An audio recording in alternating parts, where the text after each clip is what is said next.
नमस्कार मित्रांनो, आपला नवीन ब्लॉगमध्ये स्वागत आहे. मीच तुमचा होस्ट तन्मय शिंदे. आजचा ब्लॉग आपला आहे मुंबई टू नाशिक. आज आपण चालू नाशिकला. आजची राईड आपण नाशिकला करतोय. नाशिकला आपलं त्र्यंबकेश्वर मंदिर आहे, तिथे जायचा प्लॅन चाललेला आहे. बघूया आता राईडवरनं जर टाइम भेटला तर आपण तिथे जाऊच.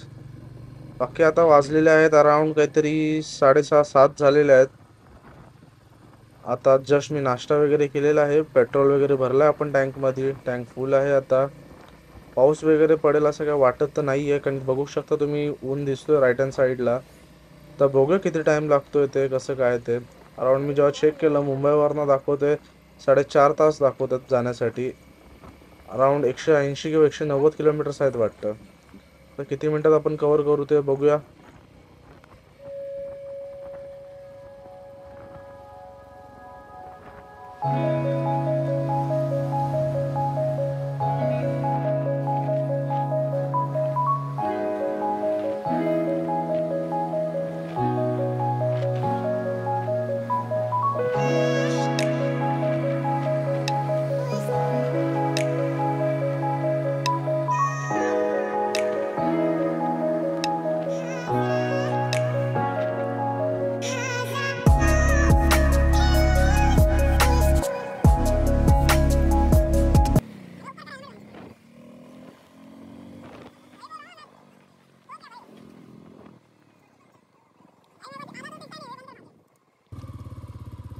आता आपण जस्ट थोडंसं पाणी वगैरे पिऊन घेतलेलं आहे. आपण आता मुंबई नाशिक हायवेला लागतोय.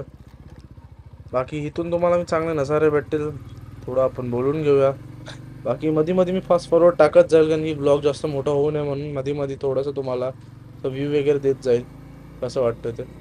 बाकी आता इथपर्यंत मुंबईपासून ते इथपर्यंत रोड वगैरे चांगले आहेत. थोडं मॅप लावून घेतलं, कारण की आरीचा मॅप थोडं चालत नाही आहे. ॲक्च्युली माझ्याकडनं ॲप डिलीट झालं चुकीने, तेच बघत होतो. हो, बाय द वे आपली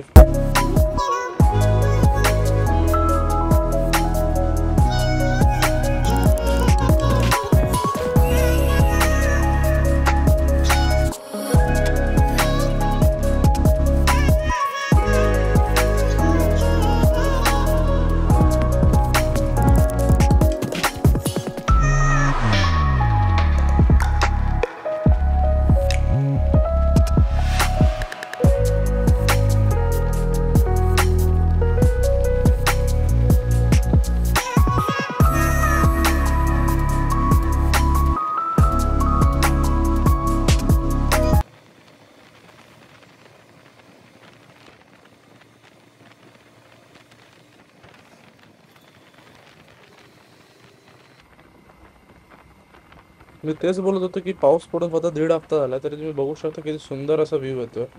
बाकी मुंबई नाशिक हायवे एकदम सुंदर असा केलेला आहे.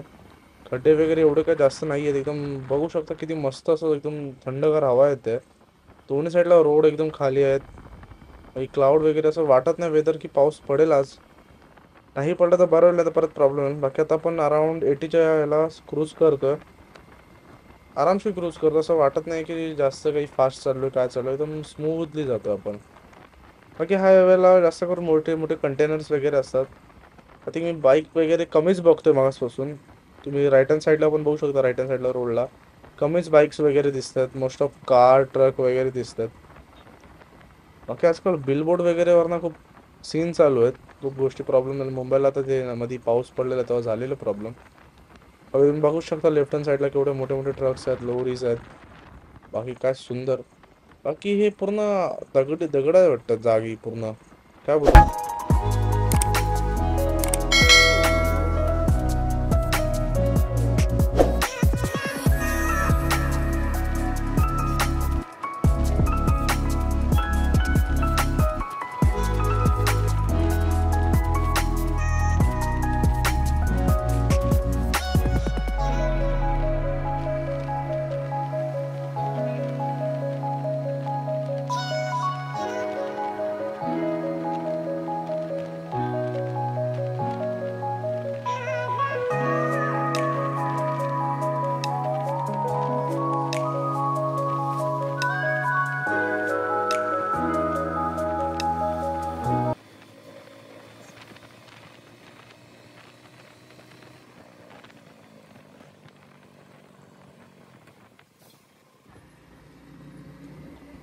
थोडीशी अशी ट्रॅफिक लागलं असं वाटलं मला. बाकी ट्रॅफिक वगैरे नव्हती. थोडंसं असं बोलावं असं वाटलं, कारण की समोरचं जे व्ह्यू बघून आहे ना एवढं मन प्रसन्न झालंय ना. असं वाटतं कुठे लेह लडाख साईडला आलो. एवढं सुंदर असं व्ह्यू दिसतोय ना. दोन्ही साईडला बघू शकतो किती असं मस्त असं वाटतोय. किती सुंदर असं वातावरण दिसतोय. रोड वगैरे एकदम खालीसा एकदम रोड आहे एकदम. बाकी ते डांबरीकरण वगैरे आता नवीनच केलेत वाटतं रोड. बाकी नाशिकचं रोड आहे बरोबरच. नितीन गडकरी साहेबांनी चॅलेंज घेतलेला, सगळं रोड एकदम भारी बनवून टाकणार ते महाराष्ट्राचे. बाकी ते तर रस्ते मंत्री एकदम भारी काम करतात. बाकी त्यांचं जे एक मी ऐकलं गिनीस वर्ल्ड रेकॉर्ड मध्ये त्यांचं नाव आहे की जे 100 तासात 100 रोड केले, 100 किलोमीटरचा रोड केलाय. म्हणजे ऑलमोस्ट एवढं भारी काम केलं ना त्यांनी की काय नाव ठेवण्यासारखं आहेच नाही. सुंदर असे रोड बनवले आहेत.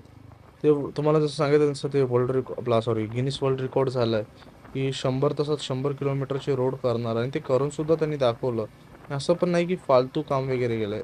एवढं चांगलं काम केलं, एकदम रोड वगैरे एकदम मस्त केलेत. आता ते समृद्धी महामार्ग म्हणून ते बांधतायत. 600 किलोमीटरचा रोड एकदम सरळ असा रोड बांधतायत. हा मस्त रोड बांधतायत तो, म्हणजे करोडोचा खर्च, हजारो करोडोचा खर्च झाला त्यावर. पण असं बोलू बोलू शकतो आपण की पैसे वर्थ इट आहेत आपले, किंवा आपण जे टॅक्स वगैरे जे पे करतो ते खरंच वर्थ इट आहेत असं वाटतं.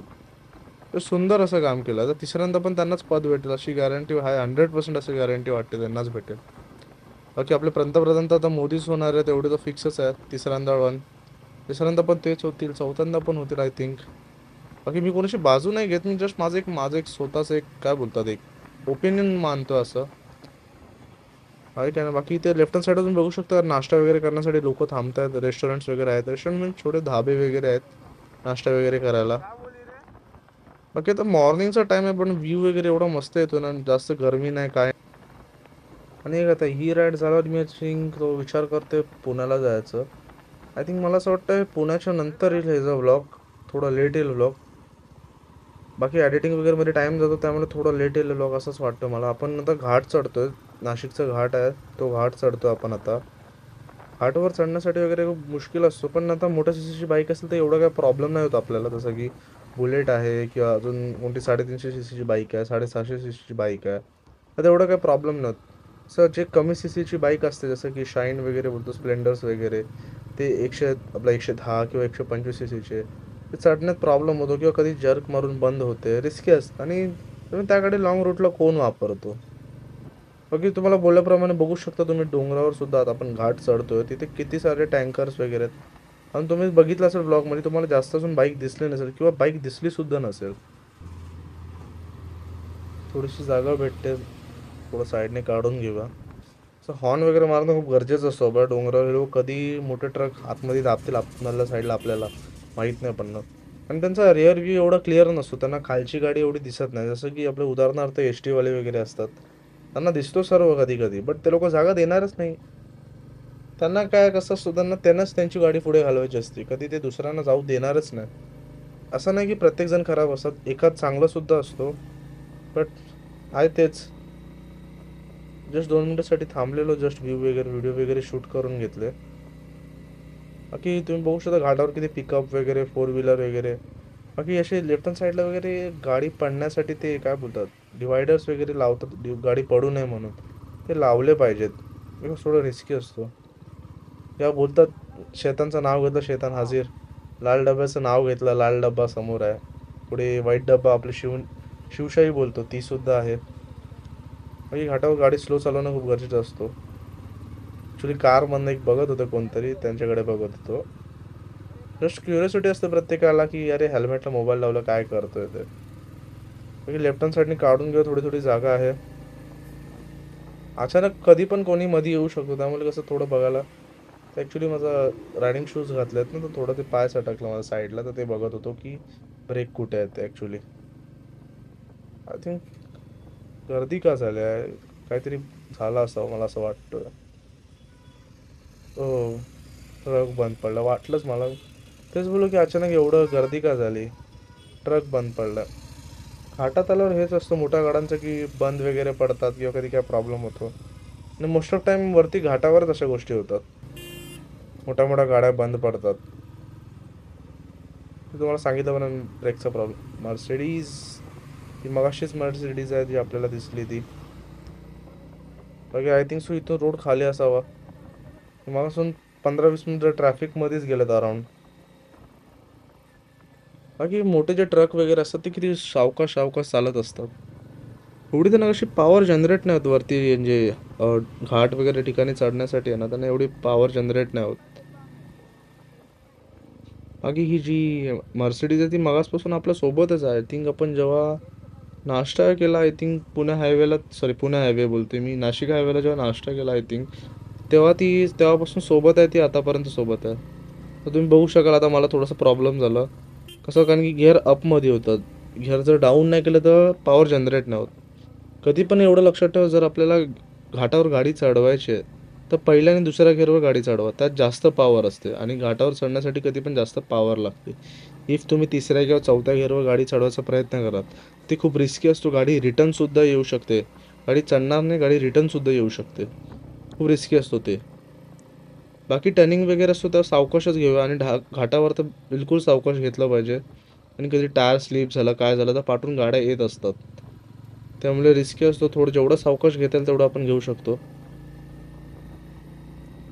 बाकी ते पावसाच्या टायमात किती मस्त वाटेल, असं दोन्ही साईडने एकदम थंड थंड वारा वगैरे येईल, एकदम भारी असं वाटेल. बाकी पेट्रोल टँक, यार देव करो यार एक पेट्रोल टँक माझ्या नावावर असावं यार.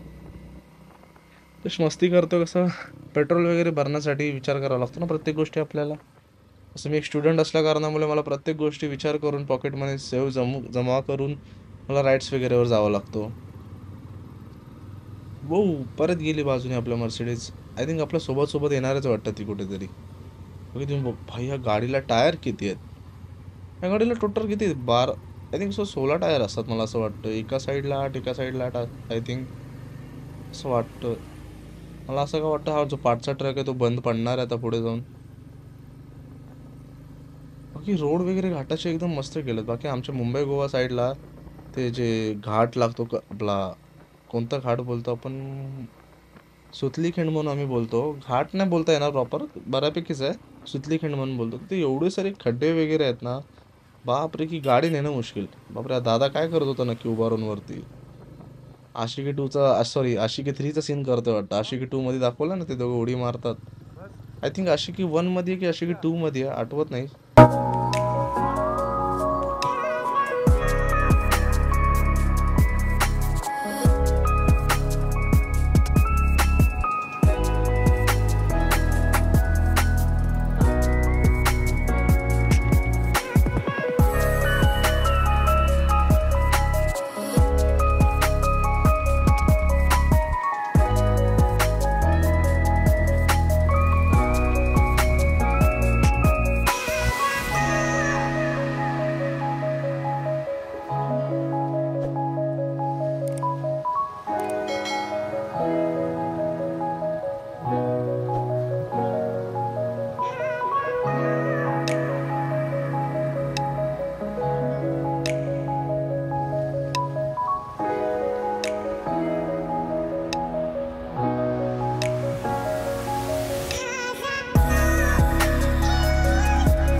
ऑलमोस्ट आपण आता पोहोचलो. आता घाट उतरल्यावर आपण पोहोचूनच जाऊ.